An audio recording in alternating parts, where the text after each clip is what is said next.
दोस्तों, स्वागत है हमारे चैनल कहानी की मिठास पर। चलिए बिना टाइम वेस्ट किए शुरू करते हैं। आज की ये मजेदार स्टोरी है। एक रात जब बारिश रहा था और जीजा जी ने छत पर बुलाकर मेरी अमानत पूरी रात किए मस्ती, मुझे तकलीफ हो रहा था और मजा भी आ रहा था। उस रात के बाद में निखिल जीजा जी से करीब 2 महीना नहीं मिली, क्योंकि वह अपने ऑफिस के काम में बिजी रहते थे। 2 महीने बाद राकेश जीजा जी का फोन आया और उन्होंने कहा, रोशनी यार, तुम्हारी अमान देखे हुए 2 महीना हो गए यार, आज बहुत मन कर रहा है। और आज रात पूजा की नाइट शिफ्ट है, वह भी हॉस्पिटल चली जाएगी, तो तुम जल्दी आ जाओ। आज कुछ अलग करते हैं। मैंने कहा, क्या अलग करोगे? तो उन्होंने कहा, वह तुम्हारे लिए बेस्ट सरप्राइज है। मैंने बिना ज्यादा पूछताछ किए इस सरप्राइज के लिए रेडी कर दी, क्योंकि मैं तो हमेशा उसकी भूखा ही रहती हूँ। रात में करीब 1 बजे गया, राजेश जीजा जी का फोन आया। उन्होंने मुझसे पूछा, क्या सब सो गए हैं? तो मैंने कहा, हाँ जीजा जी, मम्मी पापा सो गए हैं। वह बोली, तो फिर देर किस बात की, जल्दी जाओ छत पर। मैं अपने कमरे से निकलकर छत पर जाते ही तो वह मेरी तरफ आए और मेरी अमानत मसलने लगे। मैं भी मजे करते हुए उनका साथ देने लगी।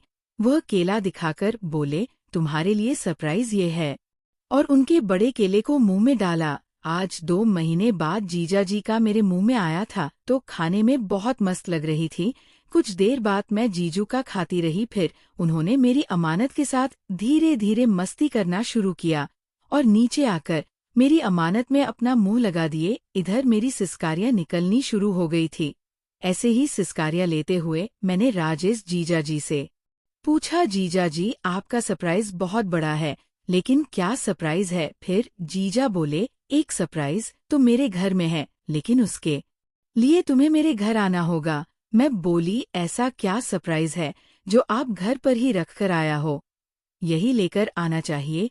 जीजा जी बोले, चलो मेरे साथ मेरे घर, लेकिन इससे पहले तुम्हें अपनी आंखों पर एक पट्टी बांधना पड़ेगा और एक वादा करो, तुम कोई सवाल नहीं करोगे। मैंने कहा, ठीक है, लो बांध दो मेरी आंखों में पट्टी। फिर जीजा जी ने मेरी आंखों में पट्टी बांधी और फिर उन्होंने मुझे अपनी गोद में उठाकर चल दिया। उन्होंने मेरे और उनके घर के बीच में जो लकड़ी का फट्टा रखकर पुल बनाया था, उस पर से चलकर वह मुझे अपने घर की छत पर ले गया। फिर उनके घर में हम दोनों आ गया। जीजा जी ने मुझे अपने रूम में लेकर आ गए और मुझे बेड पर बैठा दिया और बोली, तुम यहीं बैठी रहो, मैं अभी आता हूँ।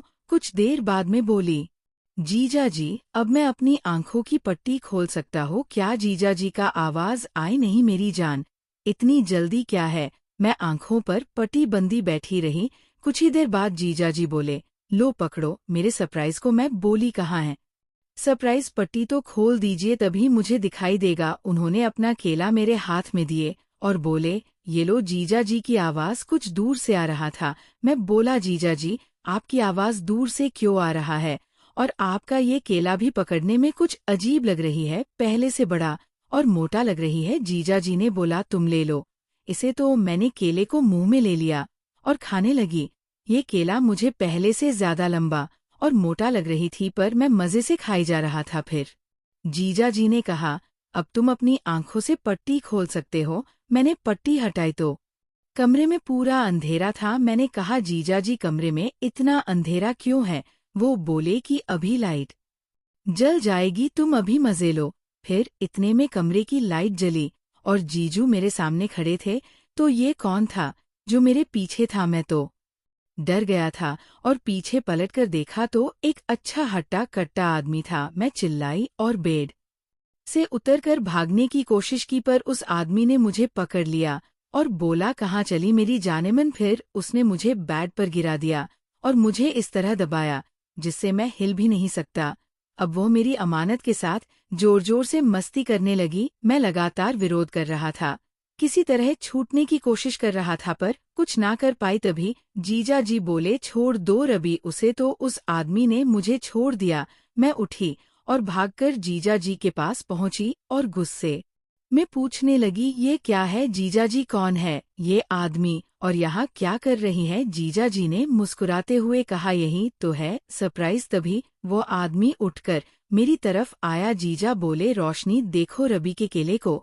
ये कितना बड़ा और मोटा है। मैंने देखा, सच में रवि का केला काफी लंबा और मोटा था। रवि ने फिर से मेरे हाथों में अपना केला दिया। मैं थोड़ा विरोध कर रहा था, पर रवि का इतना लंबा और मोटा केला में देखकर मेरे मुंह में तो पानी आ रहा था। जीजा जी बोला, रोशनी, ये रवि है, मेरा दोस्त, मेरे साथ मेरे ही ऑफिस में काम करता है। जब से मैंने इसे तुम्हारी और अपनी बात बताई है, तब से ये भी तुमसे मस्ती करना चाहते थे।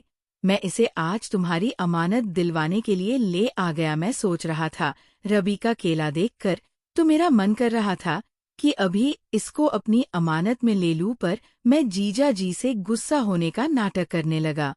मैंने रवि का भी थोड़ा विरोध किया, पर मुझे बहुत मजा आ रही थी। कुछ ही देर बाद मैं भी उसका साथ देने लगा। कमरे में ये मधुर आवाज गूंजने लगा था। कुछ देर में जीजा जी का भी पसीना निकल गया और हम दोनों थककर बिस्तर पर ही लेट गया। पर रवि का तो फिर से तैयार हो गया था और वह फिर मस्ती के लिए बेकरार हो गया था। मैं तो पूरी तरह थक चुका था, तो लेटा रहा। फिर सुबह सुबह मैं छत के रास्ते ही अपने घर वापस आ गया। दोस्तों, कैसा लगा आज की ये कहानी? अगर अच्छा तो प्लीज कमेंट करके जरूर बताएं और वीडियो को लाइक, शेयर और चैनल को सब्सक्राइब करना ना भूले। धन्यवाद।